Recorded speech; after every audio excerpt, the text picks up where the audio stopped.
first actual performer is the second to third funniest guy I know, whose name is Nick Pearl. And it's Nick Pearl!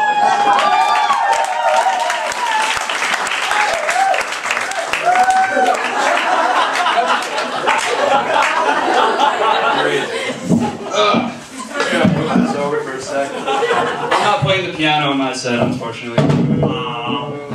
I'm just not musically talented. Anyway, it's fine.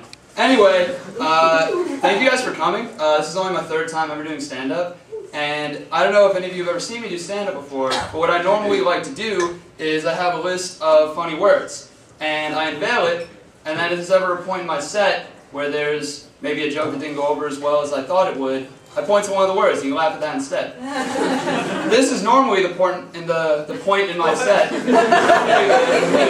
normally the point in my set where I would unveil the list. As you can see, it's pretty empty. That is because I cannot find a Sharpie. I did, however, find a highlighter. And as you can see, and as the front two rows can see, I got about to the second word when I realized that a highlighter is very much not a Sharpie.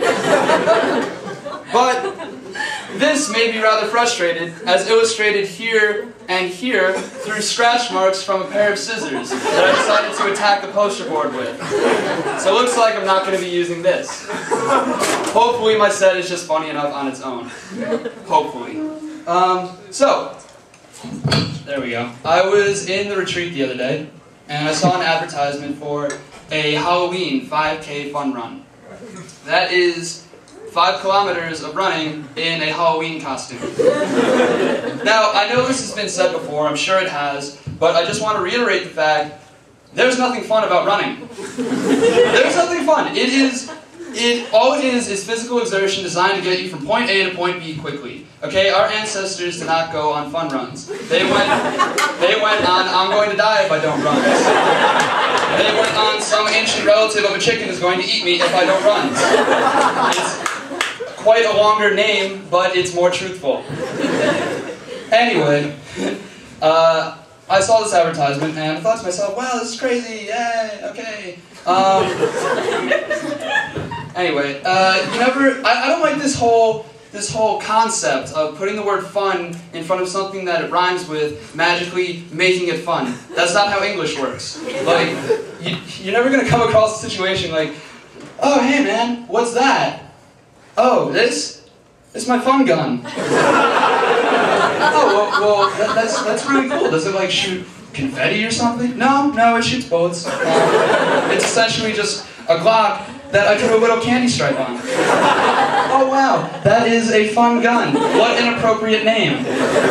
Or like, you're never gonna see a, oh hi, how are ya? I'm the fun nun. I beat you with a switch and then I rubber dance my way home. One of these days we're gonna fun shun someone. That means I'm not gonna talk to you and you have to wear a clown costume. It's fun, right? It's fun for everybody. You know what's not fun though? What's not fun is getting caught. Getting caught sucks. I'm sure this has happened to many people. I was in the bathroom and minding my own business. It's a very embarrassing story. I was just the unfortunate soul that got caught doing this specific act. I'm sure girls do it too. Don't tell me you don't. I know you're lying to me. And as you may have gathered by now, I'm of course speaking of using the handicapped stall when there is a perfectly good stall to use right next to it. I was in the stall, minding my own business, when all of a sudden I see 2 wheels. I'm sitting there. Oh no. Oh God. And I hear a knock on the door. And I hear the most timid, kind voice ever ask, is there someone in there? And I was freaking out in my head. I didn't know what to say, so I ended up shouting at him, yeah, God, there's someone in here! Oh, Jesus, give me a minute! Oh, God, it just made things so much worse. I might as well have been a bouncer standing outside this stall door for this poor young soul in a wheelchair to look up at as I say, let's hold on a second there, murder ball. I'm afraid can't let you in. How do I know you're really I'm gonna need to see some ID. It's gonna be about a 20-minute wait to get some Indian food. Yeah, make it 30 minutes. Try again in 30 minutes, okay? We'll see how it goes then, you know? There was literally nothing I could say when exiting that stall that could have justified me being in that handicapped stall. I couldn't just exit and be like, oh yeah, you know, the other stall was really dirty, so I decided to use this one. Because he could just, you know, be sitting there and look up at me and go, oh yeah, I mean, my legs don't work. So I wish I had the luxury of choosing, but I don't, and henceforth have to sit in whatever filth I find in the stall.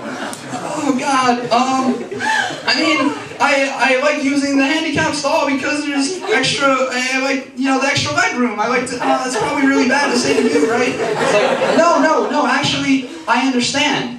Because I also need the extra room, not for my legs, of course, but to stow the one contraption that grants me motion in this cruel, cruel world that I am forced to live in with you people. I was stunned. Sorry, one sec. I do have one thing to show you people. This is a drawing of a Segway. Now for my next and final joke. I want to tell you all a story of what happened to me this summer. I was hanging out with a guy friend and a female friend in the city, and we were, you know, drinking, we got drunk, whatever. We go back to crash at the guy's apartment. The guy goes to sleep right away. Me and the girl stay up, we just talk, we're friends, whatever. And I'm pretty drunk, but she is very, very drunk. And I decide to do what I always do when I'm with a pretty girl who's very drunk. I decide to mess with her. We somehow got on the topic of religion, and she goes, oh yeah, you're Jewish, right? And I'm like, no, actually, most people think I am, but I'm actually Unitarian Universalist. She goes, oh wow, you know, I've heard of that, but I don't know anything about it. Why don't you tell me about it? And I'm like, okay, why don't I just do that? Well, first of all, we worship a fish god. A fish god? A fish god, yes. You're gonna think it's weird. I mean, we call him Poseidon. It's an old religion. It's a really old, wow, that's so interesting. Yeah, let me finish. We don't, it's gonna sound weird, we don't sacrifice people? We do kill people. I want to make that clear. But it's okay, because they're always virginal, pure of heart, and have their parents' consent. You probably think that's weird. No, I don't think that's weird at all. You know, I'm a liberal arts college student. I'm not allowed to think things are weird. Well, why don't I just continue then? She asked me, what holidays do you celebrate then? I'm like, oh, you know, we celebrate, like, it's like a mixture of Kwanzaa and Ramadan. Kwanzaa-dan is what we call it. Ours actually came first. They branched off after ours was established. Coincidentally, that was also the name of our most recent pastor, Kwanzaa-dan Fitzgerald. He was a righteous man, got caught up in some embezzling. He's not doing a bit over in county. It was a big scandal. She's sitting there like, oh my God, how did I not know about any of this? Wow, that's so interesting. And at this point, I'm just like, okay, yeah, well, what religion are you? She goes, oh, me? I'm Catholic. I go, that's weird. Come see The Hell Show tomorrow night, and also tonight, but you're here. 10 p.m., Rocket 200. Up next, we have Danny Galvin, a very funny man.